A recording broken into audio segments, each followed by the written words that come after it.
clouds have parted and the sun is shining. That means we've got games to report on, not like last week when there were no games. So, a little bit drier outside and an abundance of sports and a lot to talk about and catch up here on the Fairfax Sports Report. I'm your host, BJ Kubarulis. Going to get to the guys in just a minute, but let's thank the folks that make this show possible. And of course, it's our teammates, gentlemen, at CCI Screen Printing. For all your screen printing needs, at 703-978-0257 and on the web at cciscreenprinting.com.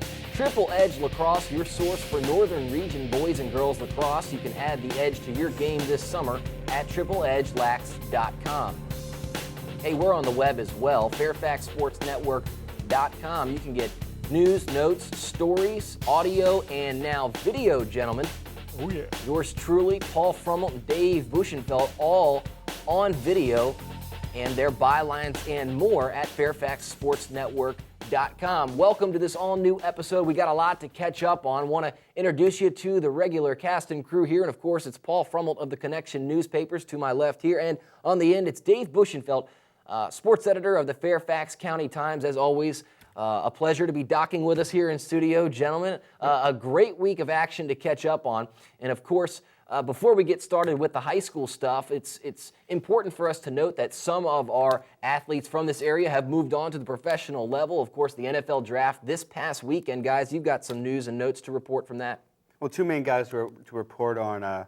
Former Westfield Bulldog Eddie Royal and former Virginia Tech Hokie was drafted by the Denver Broncos with the 42nd pick in the second round. So that's huge. I don't know the stats, but that has to be one of the highest a Northern Region football player has gone in the draft. And then Owen Schmidt from Fairfax High School and a former West Virginia Mountaineer, he went 163rd to Seattle. That's in the 5th round, so congratulations to both those guys. Yeah, Schmidt and Royal, obviously two stars from this area that have gone on now to be successful. Once you get drafted, that's pretty much the mark of a made man, if you will. Doesn't mean that their career will last forever, but those are two young men that have a lot of work ahead of them. And Dave, you've got an interesting case as well of another Northern Region great that has got some work ahead of him as well. Yep, former three-sport star at Madison, Johnny Ayers, didn't get drafted, but he is getting some looks from some teams. He has interest from the likes of Detroit and Tampa Bay. According to Coach Gordon Leib over at Madison, he's going to be going down to Tampa Bay on Thursday for kind of a 3-day minicamp tryout with the team. He was a punter from Boston College trying to get looks from some teams in the NFL now. Set a lot of records in a lot of different sports at Madison, and Johnny Ayers, one of the greatest athletes ever to come out of this area. So he'll see if he can continue his professional career as a professional athlete. And I have a feeling about Ayers, whether it's football or baseball, he's going to catch on. I believe his profession will be sports. We'll just see which one. And speaking of sports and some pretty good teams out there, let's jump into the high school stuff. We'll start with girls soccer. We're going to be joined by W.T. Woodson girls soccer coach Sharon Andrew-Lott in just a minute with a report about the Cavaliers, who are just tearing up the Northern Region. Guys, if you look at their records, wins, losses, and more right there at the top, you look at Robinson, they lost that first game of the season. Then they tied Westfield, so a little trouble with the Concord District, but they rebound with a win over Centerville and Fairfax, destroy South Lakes Marshall, and then they get a nice win over Stonebridge. That's a team that has got some great potential and some great postseason aspirations. Oakton, a 2-0 victory, and to show their dominance within their own district, they beat Langley 5-0, and then they take on West Springfield. Now, this is a key victory, guys. West Springfield at the time was the #1 ranked team in the area, and they didn't just beat them, they beat them up, 3-0. Madison, a 5-1 victory over the Warhawks, and an interesting case last night against McLean, a 4-4 tie. That's a lot of goals scored. In just a minute, I believe we're going to be having Coach Sharon Andrew-Lott on the phone to join us from the Cavaliers to tell us about this great season. Coach, are you with us?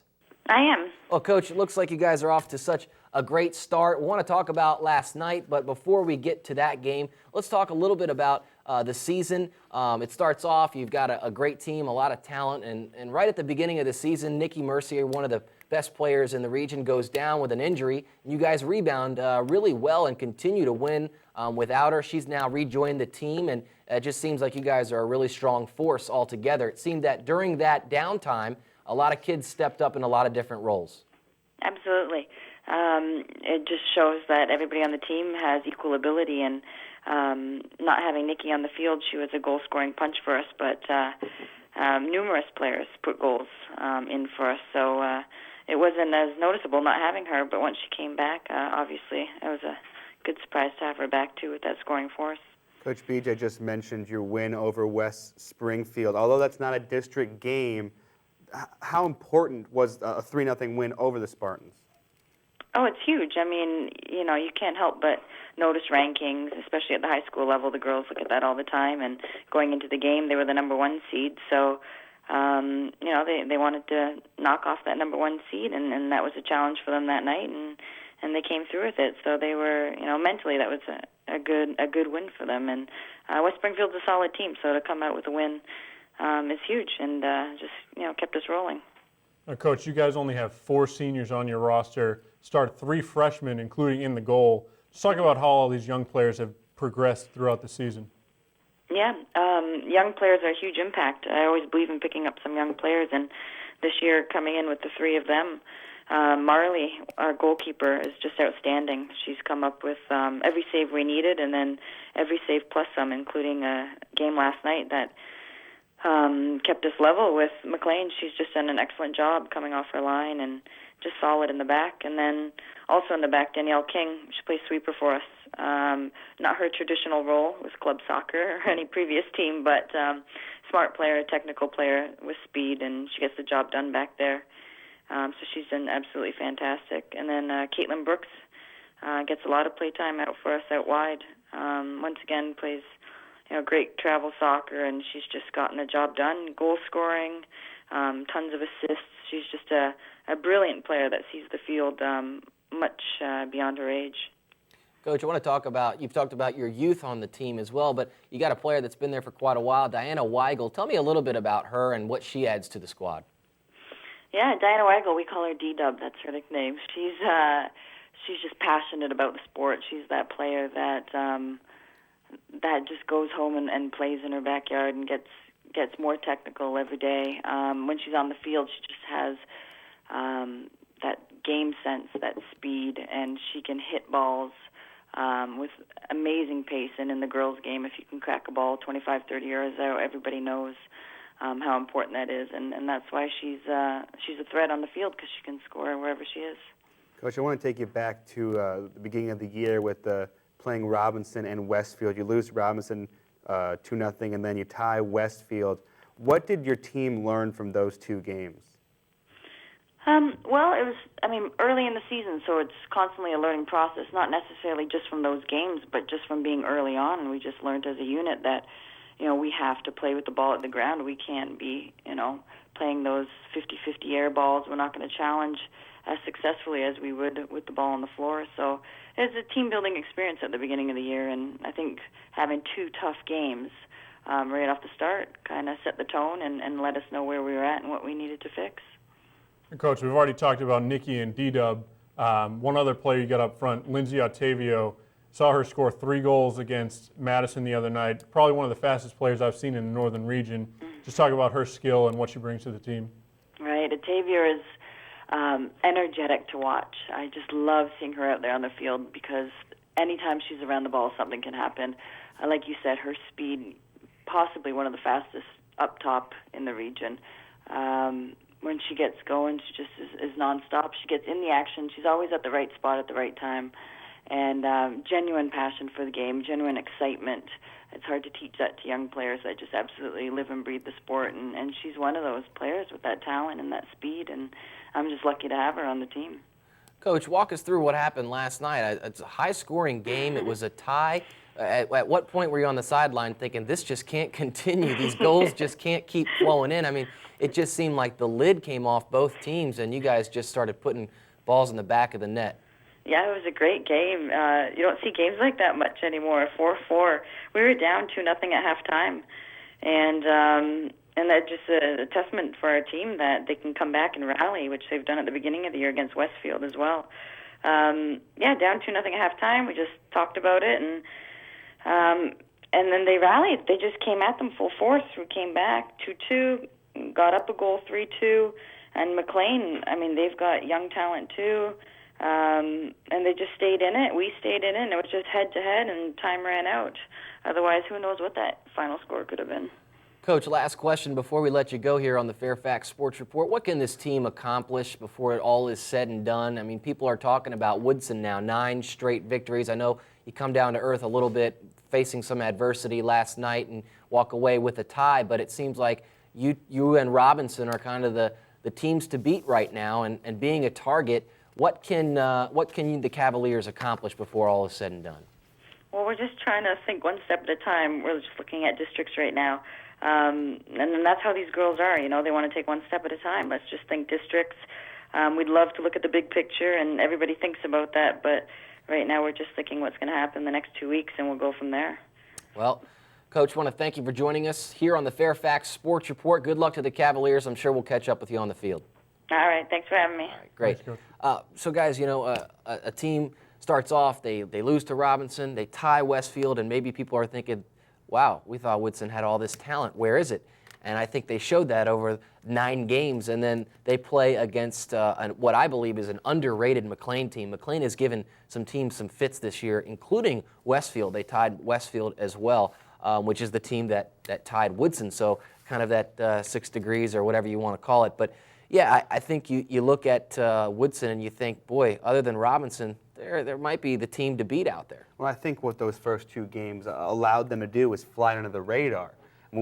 They lose to Robinson, they tie Westfield, and then we're talking about teams like West Springfield. We're still talking about Robinson. We're talking about Lake Braddock and all that. Well, while WT Woodson is just able to kind of slide under, get all these wins together, and then, hey, we start to notice again when they beat West Springfield. You think Liberty District, Dave, you think Stonebridge, and you also think Woodson. You used to think Langley at one point, they're having a down year. McLean might be rising up. And then you think Patriot District.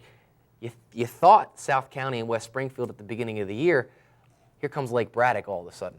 Yeah, Lake Braddock always seems to be there at the end of the year. But back to Woodson, as I mentioned, I saw them Friday night against Madison, and they were very, very impressive. And when they were announcing the starting lineups, 3 freshmen, including their goalkeeper, so many young players, you're almost like, how is this team this good? But they got the speed up top, and they can put in a lot of goals. All right, so we'll keep an eye on the WT Woodson Cavaliers, who are ranked in the state. Let's get into those state rankings and show you where they shake out. How do the Cavaliers match up against the rest of the Virginia AAA state?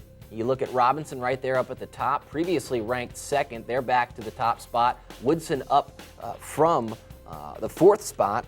And obviously these records, when these rankings come out, have not been updated, but nonetheless, WT Woodson ranked number 2 in the state. And then First Colonial, a team from down at the beach.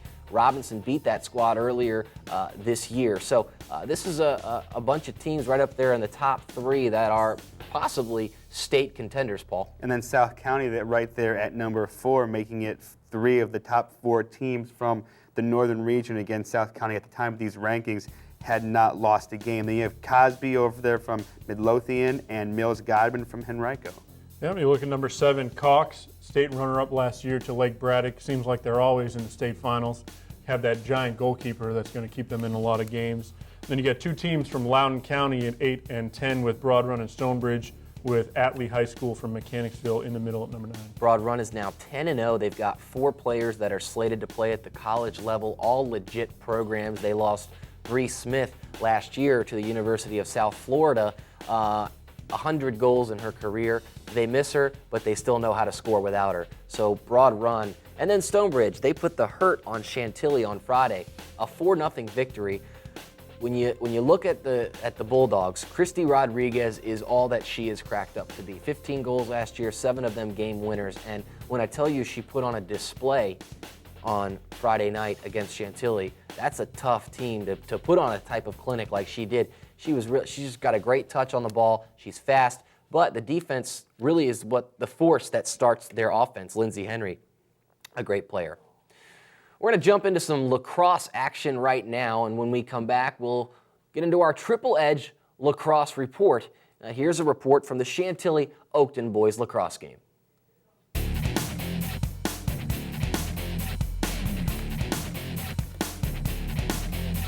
the number 1 Chargers remain undefeated at 10-0 with a 9-3 victory against the Oakton Cougars. I'm BJ Kubarulis alongside of Paul Frummel. Thanks for joining us here on this FSN Rewind. Let's kick it right to the highlights where Wheatley got things going for the Cougars. And then 3 unanswered goals, starting with Fratter. He had 3 on the night, 27 on the season. A little underhanded rip shot there by O'Neal, Paul. And then the little rip on the turnaround by Golden. That's an experience by Chantilly, coming back after getting down 1-0 early, ripping off these goals, taking a commanding lead. Farriott had back-to-back goals. He scored in the second quarter. But great saves by McCallum there in goal for the Cougars. But Kagaris, the player of the game, there a little bounce shot. Kagaris, the goalkeeper for the Chargers, he had 12 saves tonight. He was huge. And the Cougars tried a late comeback there with Kubiak finishing, but it was Jake Nolan with a little dip and dive off the hip of his defender. He had 2 goals in this one, and Fratter finishes things off with his 3rd goal of the night. You see the stats there. Kagaris huge, Fratter with 3, Nolan with 2. He's headed to Providence for college, and a Farriott with 2 as well. This Chantilly team, Paul Frummel, is all that it is cracked up to be. You see those 2 goals by Nolan, but those were backbreakers in the 4th quarter, hurting Oakton, giving Chantilly the win. Well, the Cougars dropped to 6-1 in the Concord District, and the Chargers remain undefeated both in their season and in their district, and they are the team to beat. The number 1 Chargers roll to 10-0. Thanks for joining us on the FSN Rewind. New segment here on the Fairfax Sports Report. You can also get that segment downloaded to your iTunes, guys. Yeah, we're getting technical over here in the FSR studios. Go to fairfaxsportsnetwork.com. You can download that to your computer. You can download that segment to your iPhone, iTunes, whatever, all that. All that technical Anything with stuff. an I in front of it, you can watch it on. Essentially, you want to download it. All right, but Paul, you and I got a chance to watch this game, and obviously a great game, but only Chantilly can really say that it was a great game because they steamrolled. This was supposed to be the number 1 team versus the number 2 team, and Chantilly imposed their will. I believe at the beginning of this year, so many people were talking about Chantilly, and often when you get the team that everyone's talking about, when you see them, you're like, well, they're not that good. That team is better than anyone has talked about. They're incredible. They share the ball. There's a theme within that team. Coach Kevin Broderick helped instill this theme. It's called one more pass, 1 more ground ball, 1 more dish off, 1 more goal, 1 more assist. They're the number 1 team for a reason. Well, you can tell when you speak of the 1 more pass, 1 more goal, that they always do take that 1 more pass. You don't see one lone attackman streaking towards the goal and trying to take it on his own.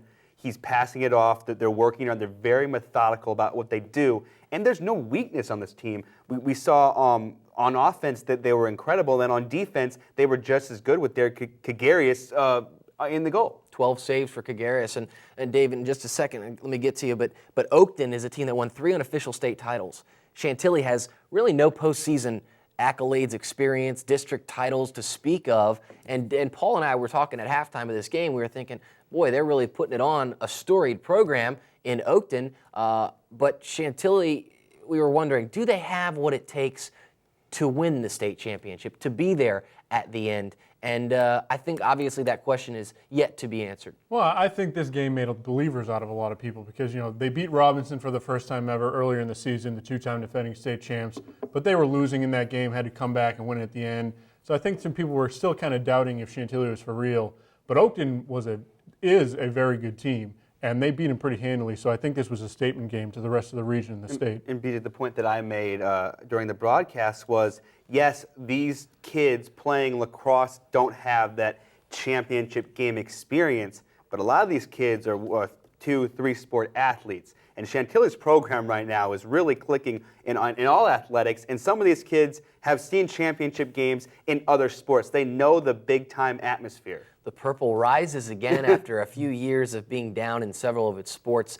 they're back. Jake Nolan, one of those athletes you talk about, the point guard on the basketball team, he's got more than 25 assists now this year. Joe Fratter on the receiving end of those. He scored 3 goals in the victory over Oakton. But what was interesting with that one more theme that we talked about, and as we recounted here in our Triple Edge Lacrosse report, was that 6 different Chargers scored in that game. So they are a team that spreads the love. And when you have a team that is unselfish, it can certainly accomplish great things. Speaking of great things, they are the #1 ranked team here on the Triple Edge Lacrosse Report. Dave Bushenfeld, the Chargers remain undefeated at 11-0. Well, there's no surprise there. After they beat Oakton the other night, they whooped South County 17-8. They've also beaten Westfield earlier this season. They've beaten pretty much every good team that you could want them to beat. #2 on the list, you see Madison there. They beat Oakton as well, 12-5, which vaulted them up into the #2 spot from #6 last week. Tie for 3rd this week between Oakton and Langley. Woodson beat Langley 11-9 earlier this season. So even though they're ranked down at #7, they'll probably be jumping up there pretty soon.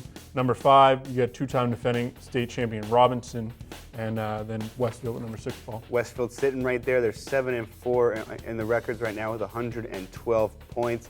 Right behind them, another Liberty District team, Woodson. They're 5-5 right now. Obviously, they got off to that slow start. They're working themselves back in.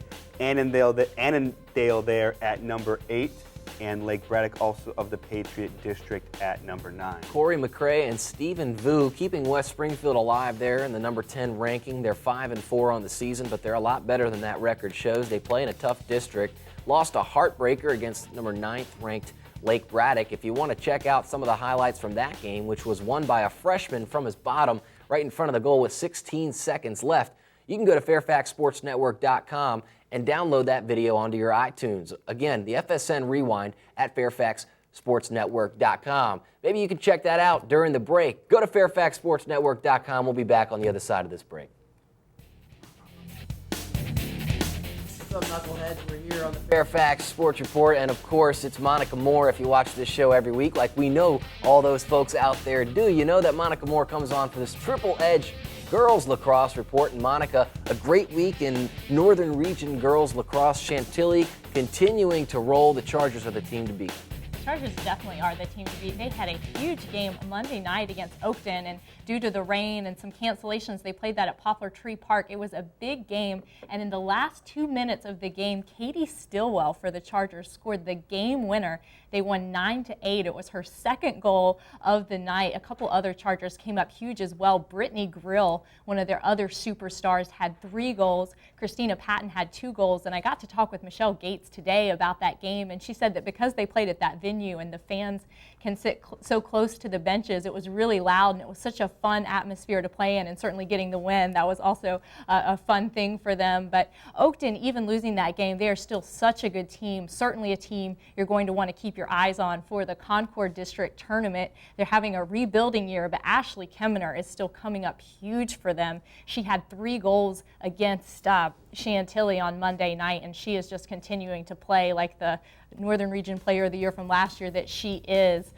Continuing on with the rankings, Robinson there at #2, Oakton still holding strong in the #3 position, and Westfield in the #4 position. I've talked about them a lot this season so far. They were having a little bit of a drought there in the middle of the season. They had 3 straight losses to Robinson, Broad Run, and Chantilly, but they righted the ship last Wednesday night against Falls Church. They won 19-7, a huge game for them, and it was senior night.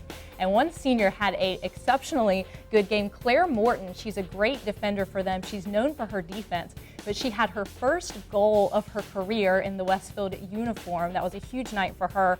Also coming up big for Westfield, Amanda O'Sullivan with 5 goals, and Kelly Magali with 4 goals. I talked with Jim Dwyer after that game, and he said that he thought that one of the differences that they hadn't seen in some of their earlier games is they forced a lot of turnovers, and they also had really great transitions, and that's something they're looking to continue moving into the Concord District Tournament. The Adams at 12-2 are one of the top teams. Annandale often doesn't get enough love, but you watch, I mean, they are rolling. Langley is a team under Coach Richard DeSoma. It's seen better years. He came over from Westfield and built that program up, and they're continuing to stay in the top 10 in the Northern Region, and always a dangerous team when it comes postseason time.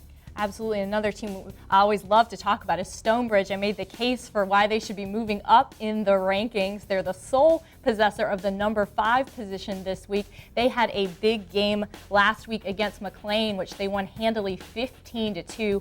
Their senior superstar, Megan DiMartino, continues to be very dominant. 4 goals, 4 assists, and also Lauren Giusti had 3 goals and 3 assists. Another team that I want to talk about moving down to the bottom of the rankings, Herndon in the number 9 position. They're coming on strong during the second half of the season, and they had a huge game against Centerville, which was also senior night for them. They had a big win. A couple of seniors came up huge. Leslie Buckingham had 6 goals. Emily Bumgarner and Lauren Benzer, also seniors for them, who are defenders, came up with some big goals. So a good night for Herndon, also heading into the Concord District Tournament. And finally, closing out with the rankings, South County. I have to talk about their huge game last night against Lake Braddock.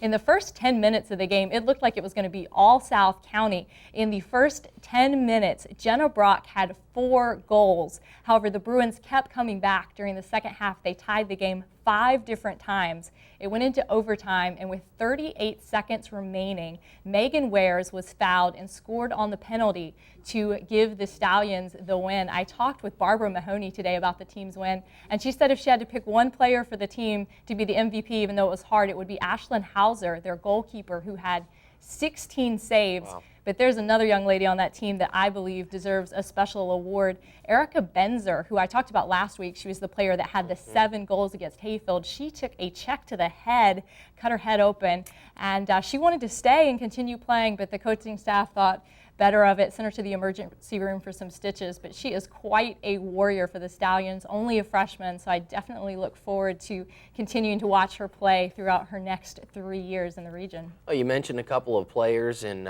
Emily Baumgartner from Herndon and also Megan DiMartino from Stonebridge. And for those of you familiar with Monica Moore's report here on the Triple Edge Girls Lacrosse Report every week, you'll know that Monica also gets a chance to catch up with these players, and you can read about her question and answer sessions on the web at fairfaxsportsnetwork.com. Monica, always a great job, always a pleasure. And when we come back, we're going to bring the boys back on. We're going to talk a little softball. Rich Farrick from Centerville is going to be joining us on the FSN hotline. Thanks for joining us for those Triple Edge lacrosse segments. Want to wrap up some news and notes, Paul. The Madison boys lacrosse team, as we saw, they're ranked right up at the top. They had a big win as well. They also, right after Chantilly took down Oakton, they beat their crosstown rival. And one thing about Madison is that their high-powered offense. They have 3 attackmen, senior AJ Cebulski, Kevin Harden, and Matt Harden, the Harden brothers. They both, all 3, have over 40 points. And AJ is approaching the all-time record for points for a Madison High School player. Right now he sits at 193. So more Triple Edge Lacrosse Report news and notes. Before we jump into softball, Dave, what do you got? Yeah, and we talked about them a little bit last week. The Annandale Adams, they've won 5 of their last 6 games. They're sitting at 9-2 right now, and they beat O'Connell 8-7 in triple overtime last Wednesday, which is a pretty big win for them. So good for them. All right, so the Hayden boys successful over at Madison, and then you've got some other teams that are tearing up the northern region. Stick with us every week for the Triple Edge Lacrosse Report. You can get more of this action and more of their bylines at fairfaxsportsnetwork.com in just a minute.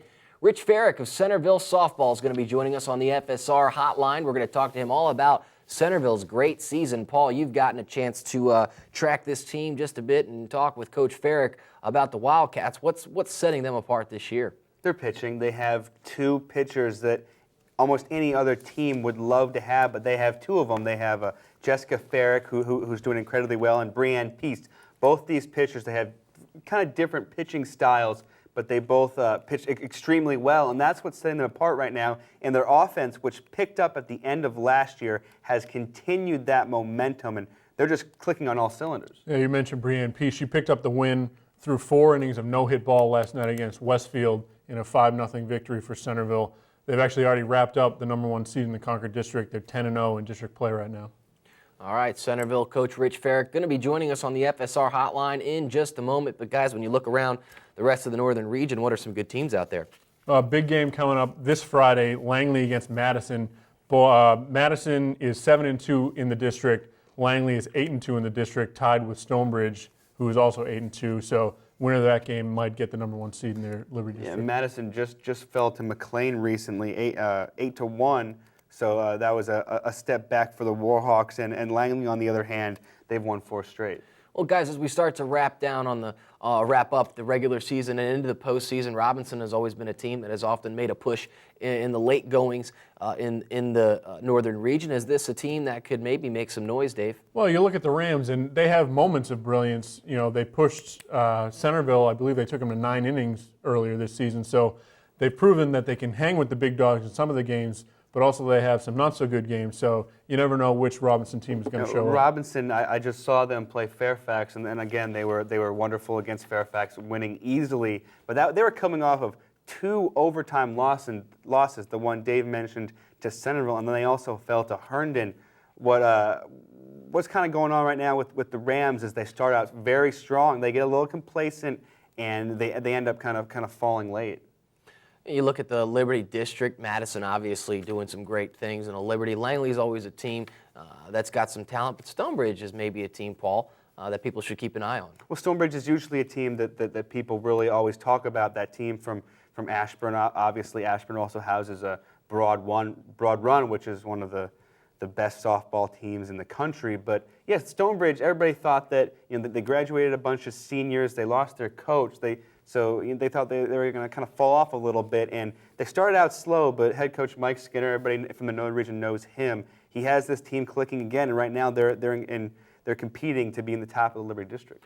Dave, when you think about Northern Region softball, you think about the Lake Braddocks, you think about the Woodsons. Those are some teams we're not hearing too much about this year.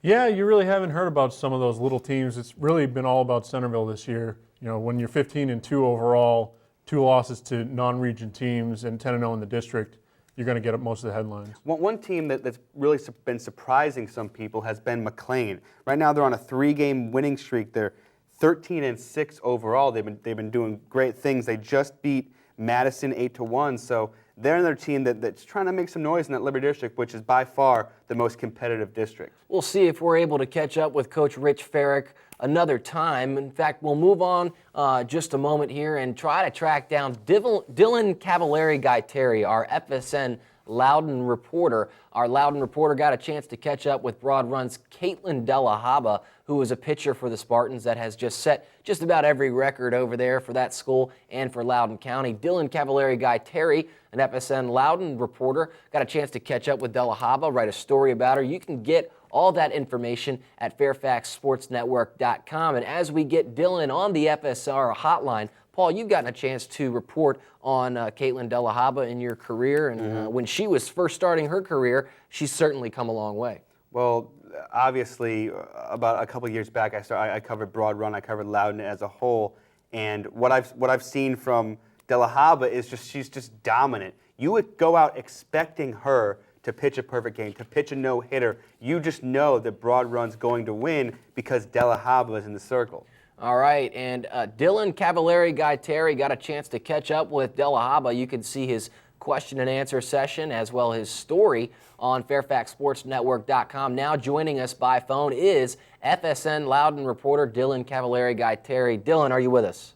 Yep, I'm with you every day. Hey, Dylan. Hey, good to have you here. Tell us a little bit about Caitlin Delahaba. Set the scene, if you will, out that way in the wild, wild west of Loudoun County. She's kind of she's the top dog out there, if you will. And when she goes up against other teams, you've gotten a chance to see her in action. What is the sentiment when she takes the mound? Well, one of the things I noticed, and I saw the Freedom game, and they're a young team, but just when she came up and pitched, you could tell, I was sitting in the Broad Run section, you could tell that they actually got angry when any player would chip the ball for a foul ball, anyone, and the Freedom section would cheer when anything got hit from her. And you could just see the confidence just from the whole team. That I mentioned something to a parent like, "Oh, it looks like she's going to throw a no-hitter," and the parent was like, "Oh, well, that's commonplace. That always happens." Yeah, Dylan, I had a chance to watch Delahaba earlier on in her career, and one thing you see with Broad Run is she doesn't just make, obviously the defense better, but she makes the offense better because there's so much faith in this team, in this pitching, that they take more chances on offense. They steal more. They try bunts. They try different things because they know that they're probably going to be dealing with a team that has 0 runs at the end of the day. Can you talk a little about how she makes this team better? Oh, well, another thing you notice, besides the fact that, like you said, the game I witnessed, they must have stolen 4 or 5 times, and they were just taking risks like that because they knew that she was going to get them out of whatever bind they may have been in. But she also she told me herself that she has an over 100 batting average, and the game I was, she was at 3 at bats and she had 2 base hits. So she's not just contributing with her pitching; she's also contributing with her offense as well. And then you see the team, her team around her. I mean, they know they're not worried about doing different plays like that, stealing and bunting, because they know she's going to get them out of whatever trouble they're in. Now, Dylan, coming from a guy like me who's never seen her pitch, what is it about her repertoire that makes her so dominating? What I saw, and I can't say that a softball pitch. Softball pitch to me it doesn't look generally as fast as you're going to see a baseball pitch, but she pitches so fast and with such control that it looked like amateurish almost seeing some of the batters trying to hit her pitches. You've gotten a chance to catch up with her. What was your sentiment when you walked away from that interview? What kind of person is she? And tell us a little bit about her future and the effect she's had on the softball community in Loudoun County. Well, one of the things I noticed from her is she, in all honesty, could care less about her personal stats. She's just all about winning. She told me that when I asked her how she felt about pitching her second no-hitter in 2 days, she told me that it was nothing to her because she just wanted to win. She didn't even realize that she had done that well.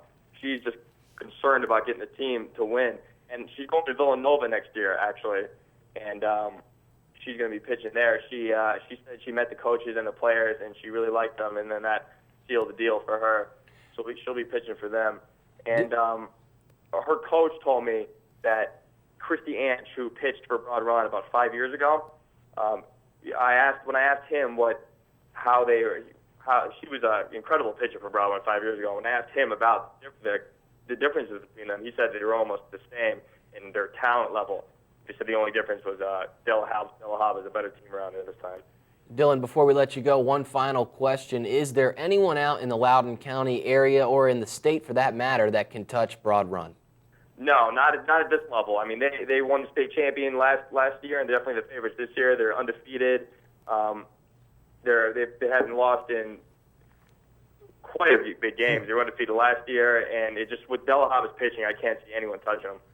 Well, Dylan, I want to thank you for joining us here on the Fairfax Sports Report. Dylan Cavallari is our FSN Loudoun reporter. To read more about Dylan's interview with Caitlin Delahaba, a star pitcher at Broad Run, you can go to fairfaxsportsnetwork.com. Guys, getting a chance to catch up with Dylan, you can just kind of get the sentiment that, look, there's no one that can touch this girl out in Loudoun County. And, I think if you brought her into the Northern region, I think she'd still be the best pitcher in the Northern region. There's not a team in the Northern region, and that's not slighting any team that we have in this region, but Broad Run would dominate any team in the state, regardless of AA, AAA. They're just the best team. Speaking of the best teams, when we talk about baseball, which is what we're going to roll into now, guys, in the last 15 minutes of this great all-new episode of the Fairfax Sports Report. When you speak of the best, you speak of Oakton, really, right now, the team that's rolling, had a little bit of a hiccup, but they fixed that, got a little revenge against the Bulldogs. I'm your host, BJ Kubarulis, alongside of Paul Frummelt and Dave Bushenfeld. Thanks for sticking with us here on this all-new episode of the Fairfax Sports Report, Dave. But when you break into these rankings, no surprise that Oakton's right at the top. Nope, they are sitting at 14-2 and 8-1 in Concord District play. They won their rematch last week with Westfield, then had another big win over Centerville. Had a little bit of a scare on Tuesday against Herndon, but pulled out a 5-4 victory, so they're looking all right. Number 2, Stonebridge, 14-2 overall, 9-1 in the district. They've been crushing the ball this year. Chantilly, we've talked a lot about their pitching. They have 4 straight wins. They play Oakton at Oakton on the May 5th. That should be a big game, could decide the district champion. Number 4, Lake Braddock, had a big win over South County last night. They beat them 11-8. They were actually up 10-2 in that game before South County scored 6 runs in the 5th inning, but the Bruins were able to hold them off for the victory. And then South County there at number 5. South County's a team, you see Lake Braddock just ahead of them, but Lake Braddock has swept South County this year head-to-head. You see McLean there at number 6, another Liberty District team, Langley at number 7, and then West Springfield at number 8. I want to mention something with the upcoming Major League Baseball draft. Jesse Beal over at South County headed to Maryland. He's got quite an arm. He may be a guy that might get drafted. There was always a couple kids from the local scene that get drafted, maybe late, none too early. Brandon Snyder has long gone been the highest draft pick out of this area in quite some time at number 13 for the Baltimore Orioles. Of course, his 2 younger brothers right now playing at Westfield. Paul, Westfield's a team that you have gotten to catch up with quite a bit. Westfield is a team with the 2 Snyder twins headed to Ole Miss, headed up right there at the 9th spot against Madison. They could do some damage in the postseason. Oh, Westfield definitely could do some damage. Now, they do play in that ultra-talented Concord district, and you see they have some head-scratchers sometimes. They have games where they just dominate, and they have games where you're a little surprised, Dave. Well, I was going to say they're kind of like the Robinson Rams in softball, that some games they come out and beat Oakton, the only team in the northern region that's beaten Oakton this year, and then sometimes they lose head scratchers like Paul was saying. So depending on who shows up, which team, the Snyder Twins could crush their way to a region title, or they could get knocked out in the first round. You never know. I mean, we mentioned Oakton, and we always think Oakton is the best team, and right now they are the best team in the northern region, but head coach Scott Rowland, I believe he said on this show, Westfield just flat out beat us. So they have the talent to flat out beat Oakton. Let's take one more look at those Northern Region top 10, the coaches poll, which has, of course, Oakton right up at the top, Paul. Mm-hmm. And obviously Oakton right there. Number 1, I mean, what else can you say about the Cougars? They're the best. At the beginning of the season, Madison was a team that was right up in the top 5, maybe in the top spot. Stonebridge now in the Liberty District has overtaken that spot, and even Langley underneath them. So Madison at this point dropping to the 3rd spot in the Liberty District. Well, you're talking about the Warhawks, a little bit of a rebuilding year. They've had some injuries, lost a lot of guys from last year. Had a 3-game losing streak a week ago, which is almost unheard of for Madison. But they bounced back big time on Friday night, got an 11-5 win over Woodson, avenging a previous loss to the Cavaliers. They were actually down 5-4 heading into the bottom of the 6th inning, but rallied for 7 runs in the bottom of that 6th inning to pull out the 11-5 victory. And we see there Lake Braddock at number 4. They split their series against West Springfield. I just mentioned that they swept South County. Right now they're a game ahead in the Patriot District. Guys, they're doing this without Shane Halley. Shane Halley injured himself in the beginning of the year, and he just recently got back, and he's playing a little outfield. He's not pitching. He's playing a little outfield. He did some pinch hitting. So Lake Braddock doing this without their ace. And you look at number 8, West Springfield. I mentioned the Major League Baseball draft. Don't be surprised if Bryn Renner gets drafted. In the baseball draft, there's a lot of picks, a lot of throwaway picks as well. Not that Renner would be worth a throwaway pick. He would be a legitimate, first 2-round guy, except that I think everyone's pretty sure he's dead set on going to play quarterback for the University of North Carolina. But don't be surprised if someone drafts him late just for the hell of it to see if he may make that decision to go and play Major League Baseball, because he certainly could. He's got the arm for it. He's got the savvy for it. He's got the body for it. He's going to be great on the next level. He's only a junior, so I guess they can't really draft him. But next year, wait till they draft him. So erase everything I just said for the last 2 minutes. You worked it out by yourself, though. I got through it. No one corrected you. I forgot that Renner was a junior, so you know Dave what? was shaking over here. Don't be surprised if. Just bottle all that up and keep it for next year. Renner's so good that rules don't apply to him. You know what? That's fine. Draft Renner as a freshman. You know what? Show over. I could care less. You know what? I'm out of here. All right. Speaking of great teams, speaking of kids that might get drafted, 4 kids headed to play in college for Oakton. Maybe they'll use a throwaway pick on one of those guys.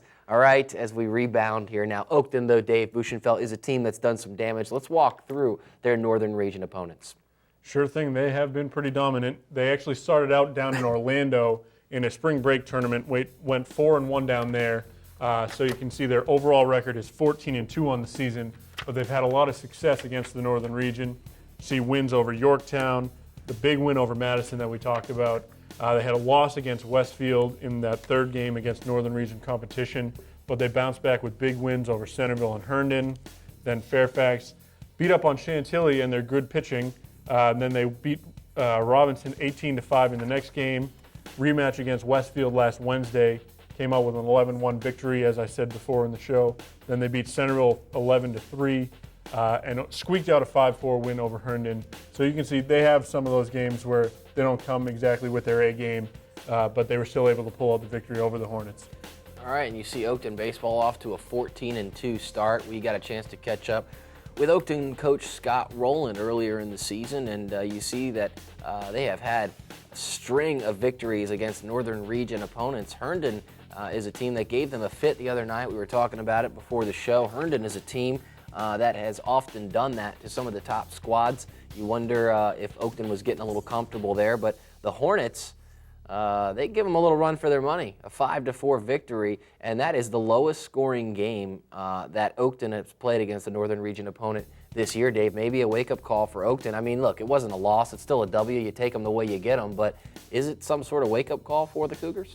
I think it definitely could be, but you look at Herndon, very young team this year, lost a lot of players, got a lot of young talent, but Coach Al McCulloch always has those guys playing hard, so they're going to give it their all every game. You look at all these W's that Oakton had, looking at that Herndon game, that may be the most important win they've had, because you just mentioned it, a wake-up call. Now the Cougars were rolling, beating Centerville, Westfield, Robinson. They were just completely rolling through the Concord district.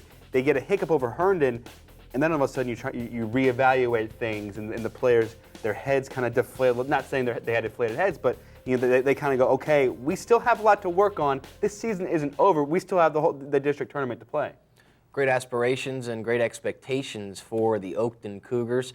A little stumble there against Herndon, but still a victory nonetheless. We'll see if they're able to build on that and continue their success. They've been quite successful in the postseason over the last couple of years, and we'll see if they continue that, Dave. Well, yeah, I think they have 3 players from 2 years ago when they lost that heartbreaker in the state final. So these guys still have that sour taste in their mouth, and they finally got the region title last year, but they want to get that state title and bring it back to Oakton this season. You think about baseball, you think about the Northern Region right now. Obviously, Oakton is the favorite to win. A lot of expectations and pressure on that squad, but if there was going to be another team, a sleeper, if you will, one that may not be present in our top 10, or even if they are, who could be a team that might sneak up and at least make some postseason noise other than John Thomas's McLean Highlanders? Because they always do.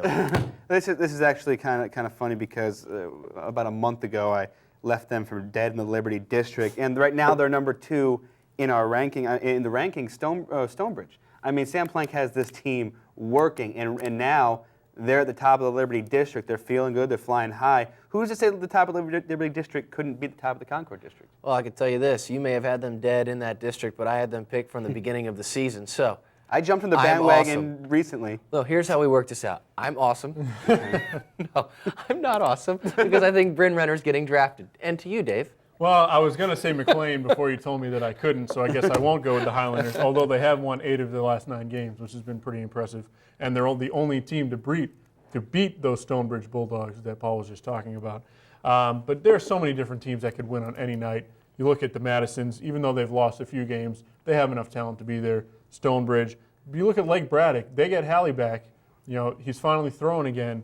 If he gets back on the mound for them, I think they could beat anybody in the region as well. And Lake Braddock, and one thing to mention about Lake Braddock is their experienced players, the guys that were there last year batting in the middle of the lineup, they're not really producing right now. It's the back of that lineup, the kids that the kids that kind of thought, okay, these are new kids, they're going to come in, they're going to be role players. They're the ones producing. So you get Shane Hallie back, you get the middle of the lineup producing with the end. I mean, this is a team that could really do something. Well, and this is another team that has a sour taste in their mouth from last season.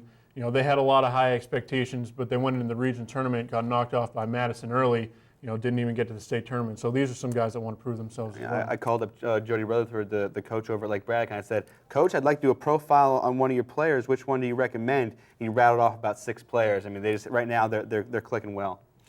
And speaking of profiles, Quinn Pippin over at McLean, a great pitcher, doing a great job for the Highlanders. And, of course, a great name, the son of a major leaguer. Has got some success on the mound this year. We'll see if he's able to continue that, but you can read all about him at FairfaxSportsNetwork.com. Paul, you and I had a unique experience this past weekend. We hung out a little bit on the sidelines, ringside or cage side, if you will, at the Patriot Center, where a couple of local fighters got a chance to engage in the second, but the largest mixed martial arts event ever held in the nation's capital. Johnny Curtis, former George Mason All-American and former graduate of Fairfax High School, unfortunately was knocked out in his second professional fight in his career. Got caught in a little bit of a stand-up situation. He's a wrestler, so you do the math on that one. But I wanted to gauge your thoughts on what you thought of the event as a whole. As a whole, it was great. I believe there was over 4,000 people there. They had some of the biggest names in MMA, including Rampage Jackson, who currently a superstar in UFC.